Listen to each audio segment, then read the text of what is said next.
Hello les amis, et si je vous disais aujourd'hui que l'habitude de prier pourrait radicalement transformer votre vie, qu'est-ce que vous répondez à cela? Eh bien, nous en discutons tout de suite après le jingle. À tout de suite!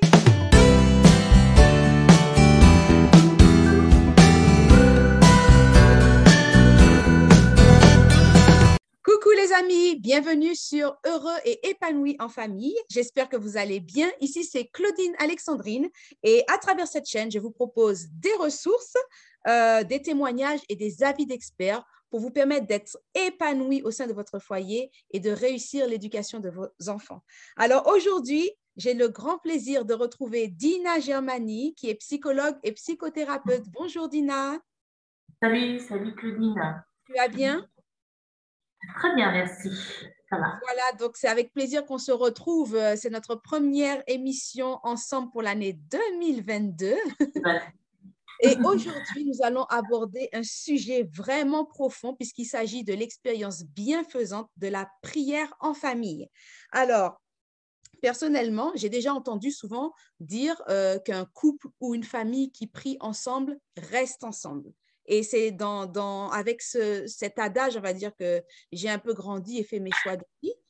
J'en fais l'expérience au quotidien, mais aujourd'hui, j'ai envie de questionner Dina. J'ai envie de savoir, Dina, ce que tu peux nous dire sur les bienfaits. Pourquoi est-ce que c'est si important de prier en famille et surtout quels bienfaits on peut en retirer?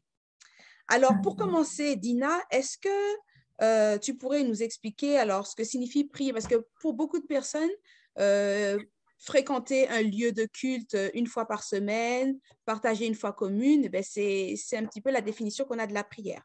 Alors, qu'est-ce que c'est que la prière et qu'est-ce que ça n'est pas? Alors, la prière, c'est vraiment une pratique ancestrale. Elle est vieille comme le monde et ça peut être plein de choses, hein. Tout dépend de quel point de vue on aborde. Mais pour beaucoup de personnes, la prière, c'est vu comme une communication, un partage avec le divin, quelqu'un d'extérieur à soi, de supérieur, au-delà de moi. Et Mhm. même les personnes qui sont... Et prier, tout le monde prie, pratiquement tout le monde, même les personnes qui se disent athées, dans les moments de difficulté, de souffrance, cherchent à transcender la difficulté, la douleur par la prière. Donc c'est vraiment quelque chose qui, qui est propre à notre manière d'être, en tous les cas. C'est une manière de se surpasser, et comme je disais, de transcender souvent la souffrance. Et c'est vrai que parfois, dans certains films, pas forcément chrétiens, mais avec cette forte culture chrétienne en arrière-plan, en background, on voit des familles qui se réunissent comme ça pour les moments de prière, soit autour du repas, les bénédicités, ou bien par rapport à certaines fêtes religieuses, ou dans des moments d'épreuve, comme tu viens d'en parler. Et c'est souvent peut-être l'idée qu'on se fait en règle générale de la prière. Est-ce que tu penses que, alors si je dois revenir au modèle que propose la Bible, que c'est le modèle que la Bible propose vraiment de la prière? Alors, puisque tu parles de la Bible, je dirais que dans la Bible, il y a plusieurs modèles de prière. Mais ça reste une communication, un échange entre les êtres humains et un être supérieur. Et ça prend différentes formes. Dans la Bible, on a des situations où, et je pense au petit Samuel, il a entendu Dieu lui parler. Euh, et donc, c'est Dieu qui s'est directement adressé à lui Mhm. dans la prière. Après, dans le Nouveau Testament, on a l'histoire avec les disciples qui demandent à Jésus, mais enseigne-nous à prier.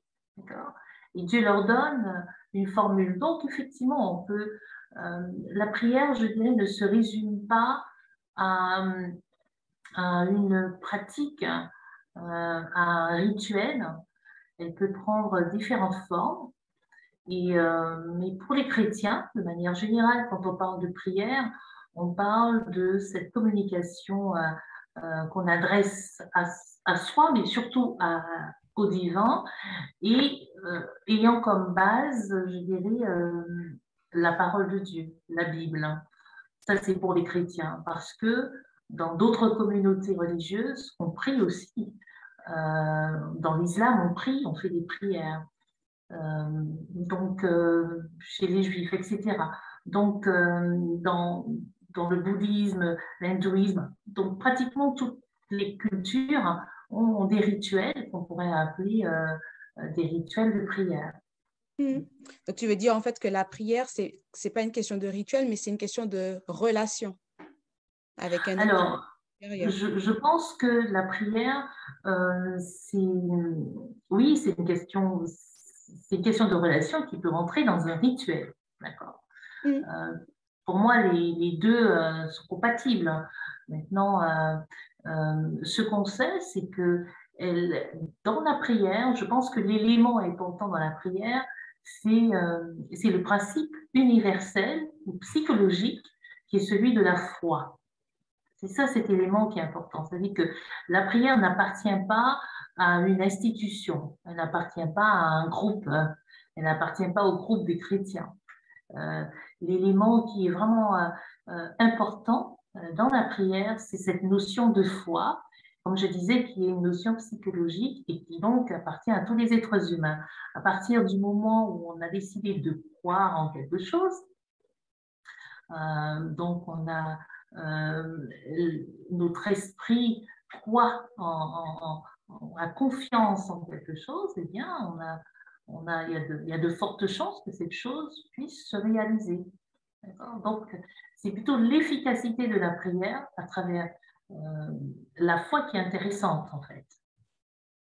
La réponse et les bienfaits de la prière viennent-ils de la prière ou de la personne elle-même qui les formule ou d'une puissance supérieure? Il y a beaucoup de personnes qui disent, par exemple, qu'on peut croire et tirer des choses à soi simplement par le pouvoir de la pensée. Alors, est-ce que la prière, c'est une sorte de formule magique, enfin, de pouvoir de la pensée qui fait qu'on obtient certaines choses? Ou est-ce qu'il y a vraiment une relation avec quelqu'un au bout? Est-ce qu'il y a quelqu'un au bout du fil? C'est une très bonne question. Je crois que c'est un peu de tout ça. Parce que quand on lit dans la Bible, il y a un verset qui dit clairement que l'homme est tel et ses pensées. Donc ça veut dire que mes pensées sont créatrices. Mes pensées sont aussi créatrices. Hein. Avec mes pensées, je peux créer aussi les choses. Donc prier, c'est aussi penser. Mais ce n'est pas que ça. C'est-à-dire, je ne suis pas simplement en train d'évoquer un bienfait en dehors de cet être qui est supérieur à moi. Hein. Prier, comme on l'entend en tous les cas ici, c'est vraiment s'adresser à Dieu comme étant celui qui est l'infini, qui est l'intelligence, la sagesse infinie, qui a tous les pouvoirs, en tous les cas ceux que je n'ai pas, qui a aussi cette sagesse infinie, voilà, c'est ce Dieu qui, au-delà même de ce que je peux exprimer, peut répondre à mes prières. Il peut satisfaire mes besoins les plus intimes sans que j'aie même besoin de les exprimer. Voilà, c'est aussi la Bible qui le dit, qu'il fait au-delà de ce que nous pensons ou imaginons. C'est dans Éphésiens chapitre 3, verset 20. Donc, tout ça, en tous les cas, la Bible nous donne beaucoup d'éléments pour comprendre que les êtres humains que nous sommes, dotés d'une psyché, d'un mental, donc eh bien, ce mental, cet esprit a un pouvoir créateur. Et ce pouvoir, bien sûr, reste sous le contrôle de celui, comme tu dis, qui est au bout du fil.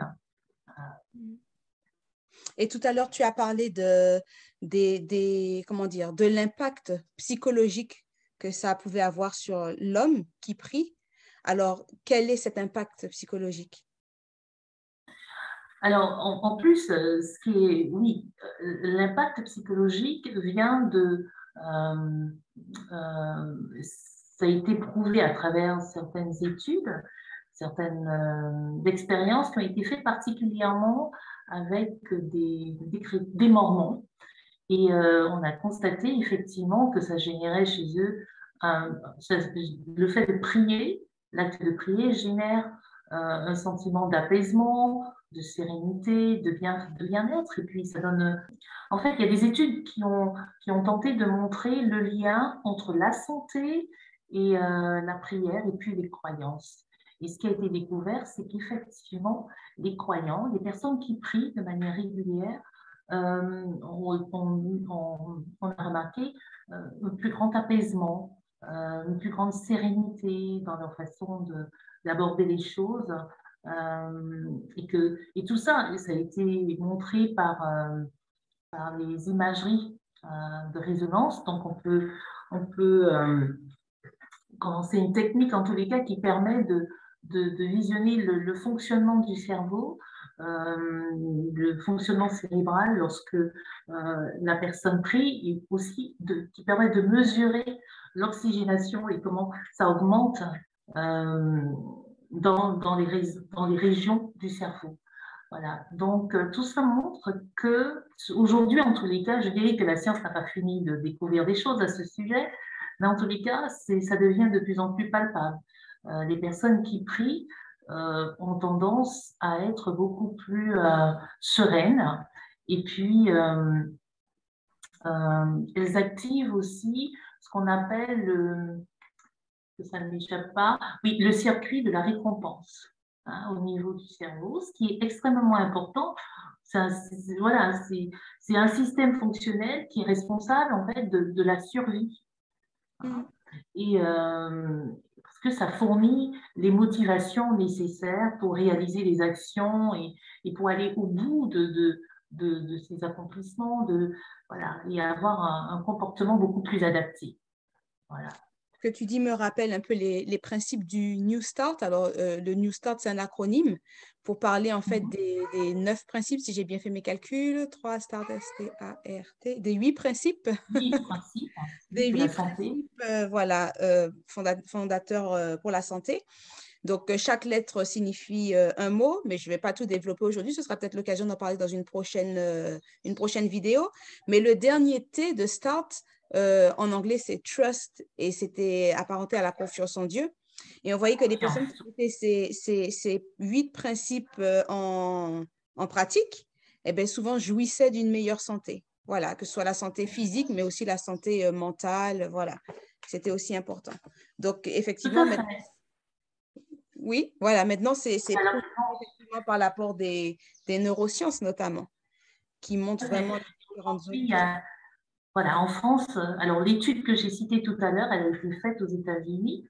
Et en France, effectivement, il y a une discipline qui s'intéresse justement à ce rapport entre la croyance, la prière et la santé qu'on appelle la neurothéologie. Voilà. Et tout ça pour dire que ça soulève un certain intérêt parce que les croyants, les chrétiens, ils ont tendance aussi à... Les personnes qui prient, pardon, il faudrait que je cible bien. Les personnes qui prient ont tendance à avoir des comportements, je disais tout à l'heure, plus adaptés, moins excessifs, beaucoup plus de contrôle dans leur manière de vivre. Et voilà. Comment est-ce que cela peut impacter du coup les relations familiales? Alors, les relations de toute manière à grande échelle, mais puisque nous parlons spécifiquement de la famille, donc je dirais comment est-ce que ça pourrait impacter les relations familiales? Alors, avant de parler de l'impact sur les relations familiales, permet que je dise quand même que ce qui est important, c'est déjà l'impact au niveau personnel. Parce que je pense que la prière, lorsque on est dans l'essentiel de la prière, parce qu'on pourrait dire beaucoup de choses, mais lorsqu'on se focalise sur l'essentiel dans la prière, je pense qu'on peut faire une grande différence pour soi et pour les autres. La prière, c'est vrai que ça fait toute une différence dans la vie d'une personne.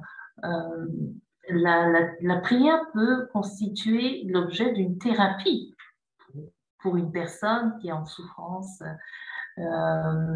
au-delà du fait qu'on puisse recourir à un psychologue, à un psychiatre, à un psychothérapeute, etc., etc., on peut aussi trouver la guérison, le bien-être à travers la prière. Il y a, il y a des manières de prier pour accéder à ce bien-être. Parce qu'aujourd'hui, il n'y a pas de doute sur le lien qui existe entre le psyché et le corps. Donc, beaucoup de nos maux, MAUX, sont liés à un mal-être, un inconfort psychologique. On appelle ça des maladies psychosomatiques.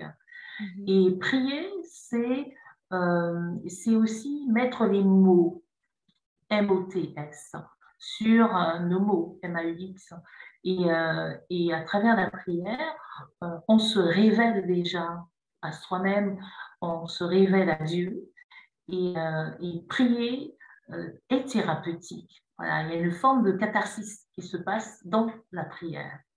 Et voilà, donc je tenais quand même à mentionner ça parce que je pense que ceux qui nous écoutent ou qui nous écouteront en tous les cas vont trouver ça certainement intéressant de se dire que prier peut être utilisé, la prière peut être utilisée comme un outil de guérison.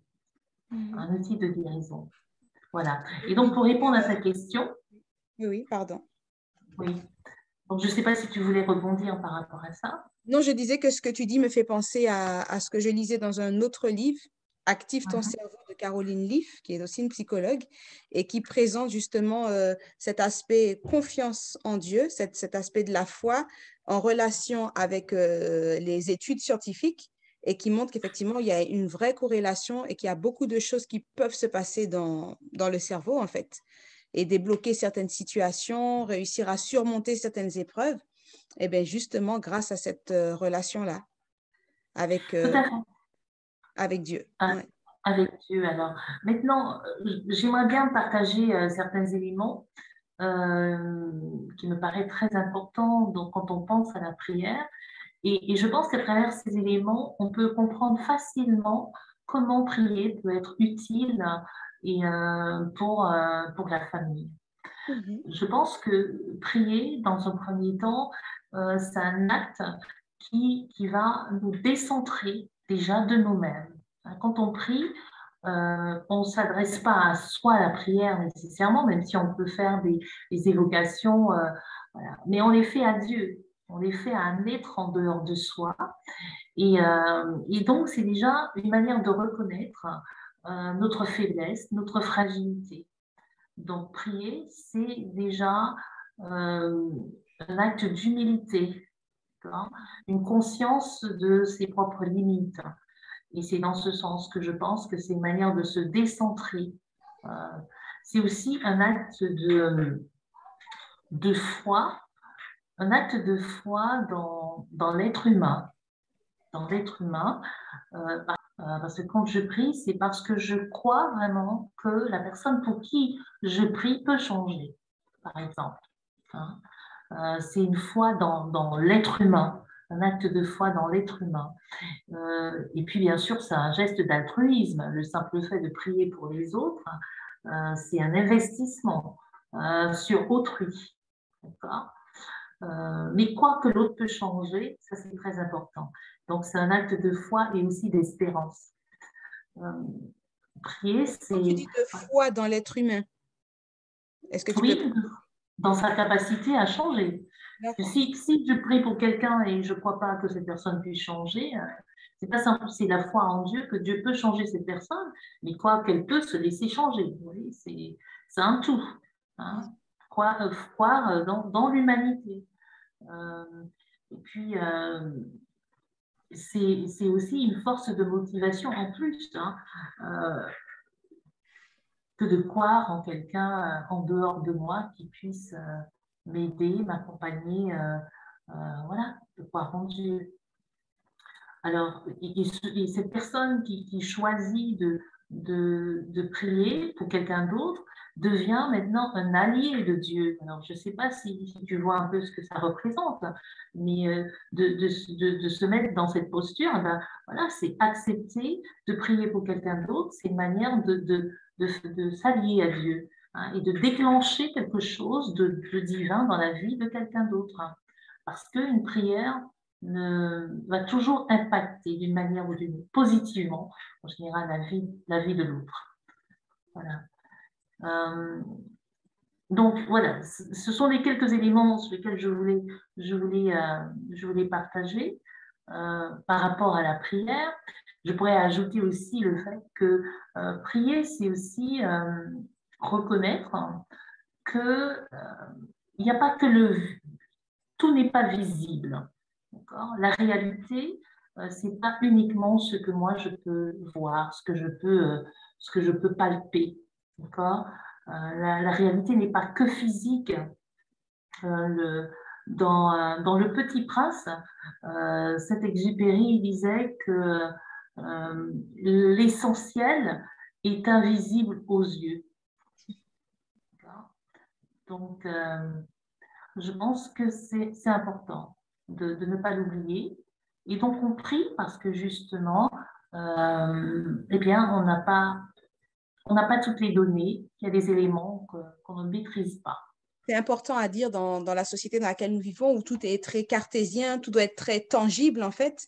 On a tendance à croire, tout comme Thomas, hein, que de ce que l'on voit et que l'on peut toucher.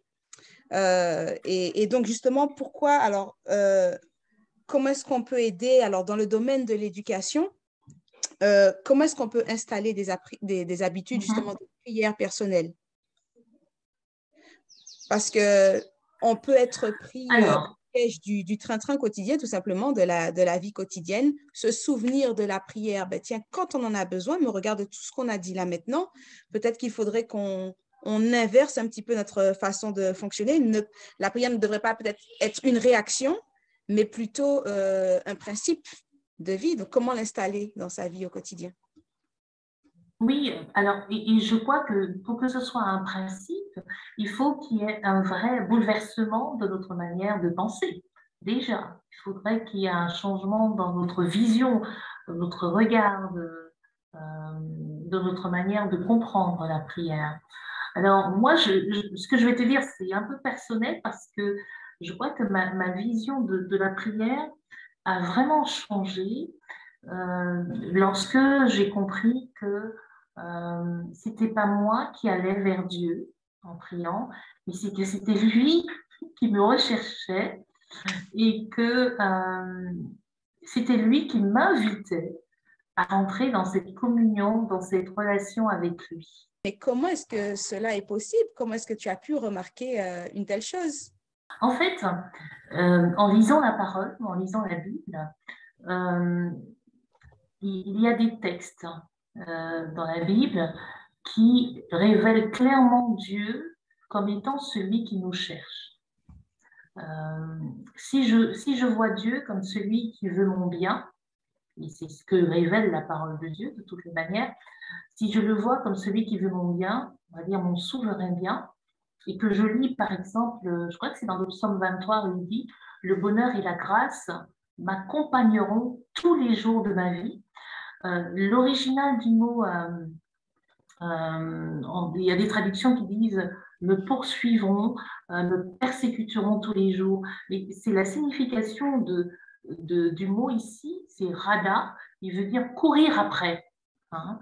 Et donc, moi, ça me parle. C'est que celui qui veut mon bien, il me court après. Il y a d'autres textes, hein, donc dans les psaumes encore, il y a un autre texte qui me parle, qui dit que l'Éternel, il donne son amitié à ceux qui le craignent. Et encore, comme je disais, la Bible regorge de textes qui me rappellent ou qui me disent tout simplement que Dieu, il est fou amoureux de ses enfants et que finalement, c'est pas tant nous qui le cherchons, mais c'est lui qui nous cherche. Il a mis dans l'homme la pensée de l'éternité. Ça encore, c'est un texte qu'on trouve dans Ecclésiaste, chapitre 3. Tout ça pour dire que, eh bien, voilà, la parole de Dieu me rassure sur son objectif, sur le regard qu'il a sur moi, sur son caractère d'amour. Et grâce à ce regard, ben, je me rends compte que finalement, je ne suis pas celle qui le cherche, mais c'est plutôt lui qui me cherche. j'espère que j'ai répondu à ta question, mais, euh, mais voilà, moi, ce que je comprends, c'est que Dieu, il m'aime et que, et que j'ai du prix à ses yeux et qu'il ne m'oubliera pas, qu'il ne m'oubliera jamais. Donc, pour moi, la prière, c'est l'invitation de Dieu. Hein, c'est la quête de Dieu, c'est sa recherche. C'est pas tellement moi qui le cherche. Mhm. Donc, depuis que j'ai compris que prier, c'était pas tellement courir après Dieu, ben voilà, je m'organise autrement. Et Je c'est m'organise clair que autrement. oui, Et ça je change. pense que ça, oui, on peut l'enseigner aussi aux enfants de cette manière. Oui, effectivement, comme je te disais, ça change tout. Ça change totalement la façon de percevoir les choses. Si on voit qu'il faut frapper à la porte constamment, quand on en a besoin, qu'on est là pour réclamer, on a une approche de la prière où ce sera peut-être une contrainte d'essayer de trouver des moments pour prier, voilà. Mais quand on voit, par rapport à ce que tu me dis, que c'est une personne qui Oui, recherche mais notre présence, ben, on entre en relation. finalement, la Bible dit, euh, vous me, vous me chercherez et vous me trouverez. D'accord? Vous m'invoquerez et je vous répondrai. Donc, c'est évident que c'est lui qui nous cherche. Mais on a pris l'habitude de penser que c'est nous qui allons vers lui. Voilà, parce qu'on on est rentré dans. On a tendance à considérer la prière comme une suite de requêtes. Alors, bien entendu, hein, je pense que un autre aspect qui me paraît vraiment important quand on parle de la prière, alors j'ai parlé du premier aspect du décentrement sur soi. Mhm. J'ai essayé de donner quelques éléments hein, pour clarifier un peu cette idée dans la prière, mais je pense qu'une autre notion, c'est celle d'être conscient, et je crois qu'en parlant être conscient de la réalité euh, que la réalité n'est pas toujours physique, hein. Il y a aussi le monde invisible. Ça m'amène à présenter l'autre notion qui me paraît vraiment importante, c'est celle du conflit cosmique, qu'il ne faut pas oublier que on est dans une bataille et que on a tendance, les êtres humains, même quand on a l'habitude de prier, à ne pas considérer tous les enjeux autour de la prière. Voilà. Mais les enjeux sont très grands. Prier, c'est accepter de rentrer dans ce conflit et accepter d'utiliser une arme, j'ai envie de dire l'arme la plus terrible à utiliser pour un chrétien pour combattre réellement. Alors, quand tu parles de conflit, peut-être que ça parle à certaines personnes qui écoutent, mais peut-être que d'autres ne. Un conflit cosmique, ils voient peut-être Dragon Ball Z. C'est déjà une bonne manière de commencer, oui. Ils imaginent peut-être autre chose. Euh, voilà, en fait, est-ce que tu veux parler d'influence? D'influence, parce que tu as parlé aussi de choses qu'on ne voit pas, qui ne sont pas forcément perceptibles. Donc, est-ce que tu pourrais préciser ton propos? En fait, ce que je pourrais dire assez rapidement, c'est que le monde dans lequel nous vivons, le cosmos, n'est pas un lieu en sécurité. Nous ne sommes pas en sécurité et que, si tu veux, quand je parle de conflit, je pense à cet antagonisme entre les forces du bien et du mal et que si on croit en Dieu, forcément on croit en une autre puissance. D'accord? Si Dieu représente le bien, eh bien il y a forcément une autre puissance qui représente le mal. Et ces deux puissances se combattent. euh, et nous, les êtres humains, en utilisant la prière, eh bien, on choisit de, on choisit notre combat quelque part. Hein. On choisit de se mettre du côté de Dieu en nous adressant à lui par la prière.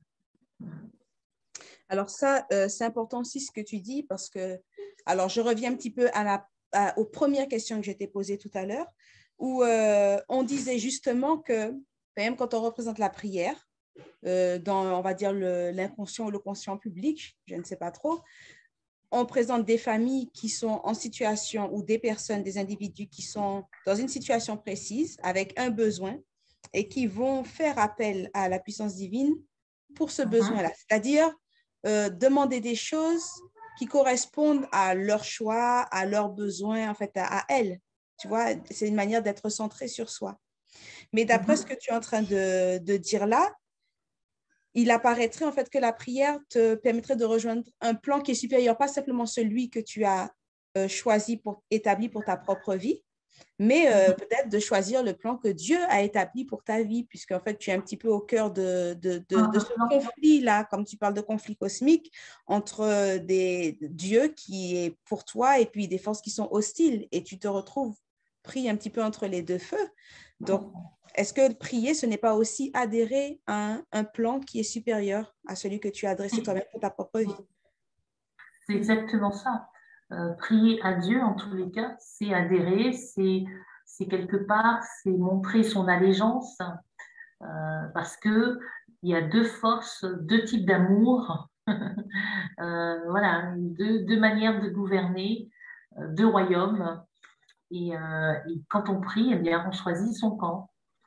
Et voilà. Et donc, en tous les cas, quand on choisit le camp de Dieu, l'une des armes principales qu'il nous propose, c'est la prière. Et par la prière, on s'adresse à lui. C'est un mécanisme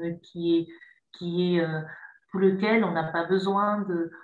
c'est un mécanisme ou une technique. Bon, là, on n'est pas dans un séminaire, donc on ne va pas parler des différentes manières de prier. Mais en tous les cas, prier, c'est une ligne ouverte vers Dieu, quoi. C'est quelque chose c'est le lien, c'est entretenir ce lien avec lui, c'est entretenir la relation avec Dieu, voilà. Et ça se Et, fait principalement par la prière. et ça nous permet peut-être aussi d'accepter que l'issue de la prière ne correspond pas toujours à nos désirs premiers. Par exemple, certaines personnes peuvent prier et dire, bon, ben, je n'ai pas obtenu l'exaucement, la prière, ça ne marche pas. Alors, et tu as dû remarquer que j'ai été très prudente en définissant la prière, parce que je ne l'ai pas définie comme étant nécessairement une requête. Et je crois qu'on a dit au départ, c'est pas prier n'est pas simplement. Ceci dit, je conçois que prier, c'est une conversation. Donc, bien sûr, dans une conversation avec un ami, un entretien avec un ami personnel, un ami intime, bien sûr qu'on peut lui partager ses différents souhaits, ses différents désirs. Mais est-ce que lorsqu'on présente ses souhaits, ses désirs qui ne sont pas satisfaits, est-ce qu'on coupe court à la communication? C'est comme dans un mariage. Dans l'intimité du mariage, on peut demander des choses très personnelles, très intimes au mari ou à la femme, mais est-ce que parce que le partenaire ne répond pas aux besoins, on arrête de lui parler? C'est comme ça que ça se Parfois, passe. oui. Parfois, oui. Là, on a des problèmes. Et c'est un souci Mais oui, justement, ça représente justement un souci dans la relation, un souci d'attitude. Et donc, je fais le lien avec ce que tu disais juste avant, le fait de prendre position, en tout cas dans un conflit, en en saisissant les enjeux. Prier, c'est aussi se mettre du côté de Dieu et d'accepter justement qu'il dirige les choses autrement que le plan qu'on avait au préalable établi. Parce que prier, c'est pas avoir un plan avant. Voilà, c'est ça. Effectivement, prier, c'est reconnaître que celui à qui je m'adresse, il a des vertus bien supérieures aux miennes. Il a une sagesse qui dépasse la mienne. Il a une compréhension de mes besoins que je n'arrive pas encore à sonder. Sa grandeur, sa clairvoyance est illimitée pour moi. Hein, c'est comme si, je sais pas moi, c'est comme si on avait quelqu'un qui nous poursuivait avec un sac rempli de billets de... Comment? J'allais dire de douceur, mais je préfère les billets. De douceur ou de billets, quoi. Cette Ouais. personne vous court après avec le sac rempli et vous continuez de courir comme si vous ne voyez pas qu'elle était derrière avec son sac. Non, à un moment donné, on s'arrête et on choisit d'être un réceptacle de tous ces bienfaits, quoi. Mhm. À un moment donné, on s'arrête et on se dit non, moi je veux profiter de cette présence, je veux profiter de son amour qui peut me remplir, qui peut me satisfaire, qui peut m'aider à me dépasser, à me surpasser, à vaincre des peurs et me délivrer de tous les obstacles, de tout ce qui a pu représenter un frein, une souffrance dans ma vie. Mhm. Voilà. Donc, c'est un choix que l'on fait. C'est un choix de se livrer, de s'asseoir, on va dire, sur le divan. Alors, j'ai un ami qui est aussi théologien. Je me permets de le citer, de citer l'un de ses livres sur la prière. C'est l'essentiel quand tu pries. Et dans ce livre, il utilise cette formule que j'aime beaucoup. Il dit prier, c'est aussi s'asseoir sur le divan avec le divin. Voilà. Et donc, moi, je trouve ça très beau. Et je me dis, voilà, oui, prier, c'est aussi ça. C'est aussi ça. C'est pas, ça peut être, on peut prier tout simplement pour les autres. On peut prier euh, pour se faire du bien, mais c'est surtout euh, être à l'écoute, parce que sur le divan, on n'est pas le seul à parler, on peut aussi écouter celui qui nous parle. Et c'est comme ça qu'on grandit en sagesse. Vous voyez, quand vous fréquentez quelqu'un qui a des qualités hors normes, il n'y a pas de raison que vous ne puissiez pas évoluer, sinon il y a un souci. D'accord? Tu as dit que c'est s'asseoir et l'écouter. Alors, ce sera peut-être je ne sais pas, la dernière question que je te poserai, mais comment est-ce qu'on l'entend? Comment entend-on sa voix? Mhm. Alors, justement, quand on est, on peut pas être disponible pour écouter si on n'a pas encore fait peut-être cette espèce de catharsis dont je parlais tout à l'heure.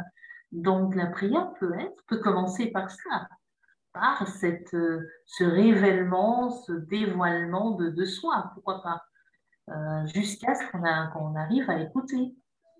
Mais je pense que ça fait partie du processus, hein. J'utilise bien le mot processus parce que je crois que prier intelligemment, c'est un processus, c'est un cheminement et c'est aussi une discipline. Une Et c'est pour ça que discipline, la Bible dit de prier en tout temps. prier sans cesse, oui, prier en tout temps et prier sans cesse, tout à Mm. fait. Donc, ça ne veut pas nécessairement dire que je pense qu'il n'y a pas une manière de prier. Je pense que c'est dommage que de se dire voilà, de se limiter et de se dire, moi, je ne sais pas prier, j'ai pas les mots. Non, je pense que on apprend à prier en priant. Et puis, je crois qu'on a déjà dit plusieurs fois, c'est vraiment s'entretenir, s'adresser à Dieu le plus simplement que possible. Et l'objectif, c'est justement, c'est d'arriver à faire silence pour pouvoir l'entendre aussi. Voilà. Donc, mais prier, c'est tout ça. Prier, c'est aussi aimer. Voilà. Aimer en retour. Prier, c'est aimer Dieu, mais aimer les autres. Parce que quand on prie pour les autres, eh bien, on apprend à les aimer. Donc, C'est beau ça. voilà. Donc, c'est un beau programme. Voilà. Très beau programme. Est-ce que tu aurais une dernière pensée ou une dernière chose à communiquer avec ceux qui nous regardent aujourd'hui? Oui, alors ce que je pourrais dire, c'est que prier peut faire toute la différence dans la vie de l'être humain. La Bible dit tout ce que vous demandez en priant, croyez que vous l'avez obtenu. Et donc, prier, avant tout, c'est un acte de foi, un acte d'humilité, hein. Et ça, ce sont des notions qu'on peut s'approprier parce que dans la prière, eh bien, on peut trouver la résolution de conflits intérieurs. Dans la prière, eh bien, on peut apprendre à se libérer, on peut être libéré de bien des tourments, de bien des souffrances. Voilà. Donc, au-delà de toute l'aide qu'on pourrait au-delà de l'aide qu'on pourrait obtenir hein, dans un entretien, dans un accompagnement, eh bien, prier, ça reste une arme très puissante. Exactement, dont j'ai fait l'expérience aussi. On en discutera peut-être dans une autre vidéo. Puisque tu as parlé de la famille, que tu tenais vraiment à ce qu'on reste dans le cadre de prier dans la famille, donc je crois qu'avec tous ces éléments, on a bien compris qu'on ne peut pas forcer la prière sur les enfants. Ça, c'est important. Oui, c'est très important. On peut que tout simplement les accompagner dans une vie de prière, parce que la prière, c'est l'amour. Voilà, prier, c'est se connecter à son amoureux et il n'y a pas de raison pour que ce soit quelque chose de forcé. Donc tout ça, j'espère que ça va quand même bouleverser le regard qu'on a sur la prière. Et en tous les cas, cette perception que j'ai aujourd'hui, je ne l'ai pas toujours eue. Et comme je disais, j'ai cité un théologien qui est un ami, c'est Julius Brown. J'ai été vraiment touchée par son livre sur la prière et puis d'autres ouvrages aussi. Mais je crois qu'il est important pour nous aujourd'hui de renouveler nos connaissances, de réapprendre un certain nombre de choses et principalement sur la prière. Voilà, bon courage et prions beaucoup. Plus de prière, plus de force. Alors, pour terminer, j'aimerais, je ne sais pas si tu as remarqué que de temps en temps, j'avais la tête baissée. J'ai juste pris quelques notes et quelques phrases que j'ai trouvées très fortes et très lourdes de sens et que j'aimerais laisser à votre méditation, à votre réflexion. Je les lis simplement pour conclure ce petit échange. Prier, c'est s'asseoir sur le divan avec le divin. Tellement bien dit. Je sais que ça n'est pas de toi, c'est de cet ami qui a écrit le livre L'essentiel quand tu pries. Voilà. Oui. J'apprends à prier en priant. Important. C'est en forgeant. Ça, c'est de moi. Oui, ça, là, toutes les autres, elles viennent de toi, les autres que je te donnerai. Prier, c'est arriver à faire silence pour l'entendre. Prier, c'est un acte de foi et d'humilité. Je n'en dirai pas plus. Je laisse ça à la réflexion de tout le monde. Et en espérant que ça vous a fait du bien, les amis. C'est vrai qu'il y a tellement de choses. Partagez dans les commentaires les expériences que vous avez vécues, justement, en priant pour vous-même, pour les autres, en priant avec les autres, avec votre famille. Eh bien, faites en sorte que ces témoignages puissent pouvoir rebondir et aller toucher le cœur des autres. Et tu as dit aussi une autre chose, la dernière, je vais laisser avec ça, c'est prier, c'est aimer. Ouais. Et c'est sur ces mots, les amis, que nous allons nous laisser aujourd'hui. Dina et moi avons planté notre petite graine du jour. N'oubliez pas de planter la vôtre. Si vous avez aimé ce contenu, n'hésitez pas à le liker, à le commenter et à le partager massivement. Et on se retrouve bientôt, j'ai envie de dire, pour de nouvelles aventures. À bientôt, les amis. À bientôt.